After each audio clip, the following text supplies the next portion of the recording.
80 शब्द प्रति minute dictation start करते हैं 5 सेकेंड बाद।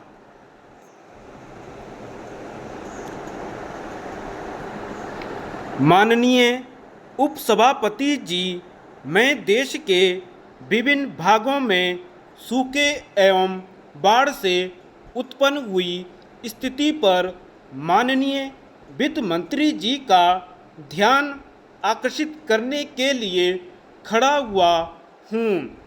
श्रीमान माननीय मंत्री जी को यह जानकारी है कि मैंने तारांकित प्रश्न संख्या 10 के द्वारा कृषि मंत्री जी से यह जानकारी मांगी थी कि देश में बाढ़ से क्या हजारों लोग बेघरबार हो गए हैं, यदि हाँ तो उसका ब्यौरा क्या है, यदि नहीं तो उसके बारे में भी स्पष्ट जानकारी दी जानी चाहिए। माननीय कृषि मंत्री जी ने पिछले सत्र में इसी प्रश्न के उत्तर में कहा था कि आवश्यक जानकारी सभा पटल पर रख दी जाएगी। क्या मंत्री जी यह बताएंगे कि वह जानकारी अभी तक क्यों नहीं सदन के पटल पर रखी गई? क्या यह सच है कि विभिन्न राज्यों में बाढ़ और सूखे से भारी क्षति हुई है, जिसमें करोड़ों रुपए का नुकसान हुआ है? क्या यह सही नहीं है कि उन लोगों को राहत देने के लिए जितना भी धन केंद्र सरकार ने भेजा था उसको प्रभावित लोगों तक नहीं पहुंचाया जा सका? क्या यह सच नहीं है कि अनेक समाज सेवी संस्थाओं ने कुछ ही घंटों बाद बाढ़ग्रस्त लोगों को बाहर निकालने का काम आरंभ कर दिया था?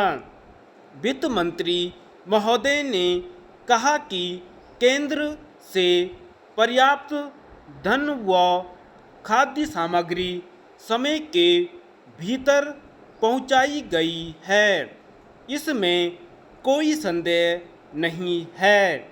लेकिन माननीय सदस्यों ने जो बातें कही उनको ध्यान में रखकर यह कहना भी सही है कि लोगों को बड़ी कठिनाइयों का सामना करना पड़ रहा है। इसमें शक नहीं है कि लोगों ने बहुत हिम्मत और साहस के साथ इस मुसीबत का सामना किया है, लेकिन प्रश्न यह है कि जिसका सब कुछ खो चुका है उसको फिर से बसाने के कार्य में तो उसको सहायता देना सरकार का कर्तव्य है। प्रधानमंत्री महोदय ने स्पष्ट शब्दों में कह दिया था कि तुरंत राहत कार्य शुरू किया जाना चाहिए।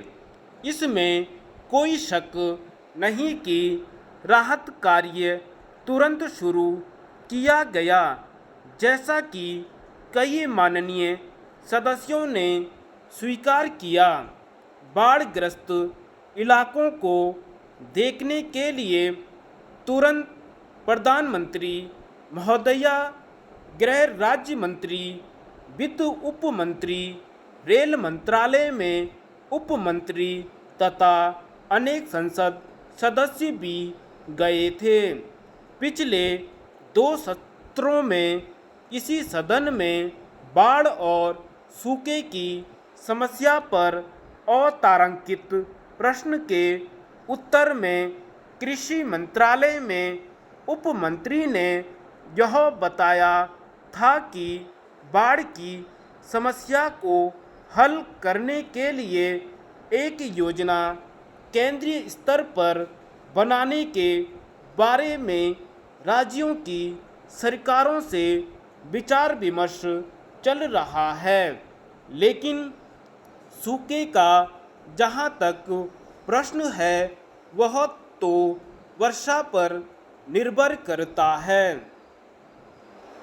मैं सदन का ध्यान इस ओर आकर्षित करना चाहता हूँ कि बाढ़ और सूखा तो इतने बड़े देश में कहीं न कहीं किसी राज्य में होना असंभव बात नहीं है।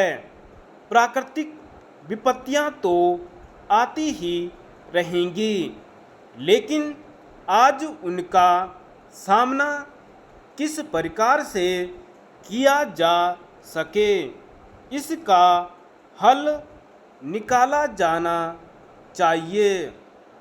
धन्यवाद।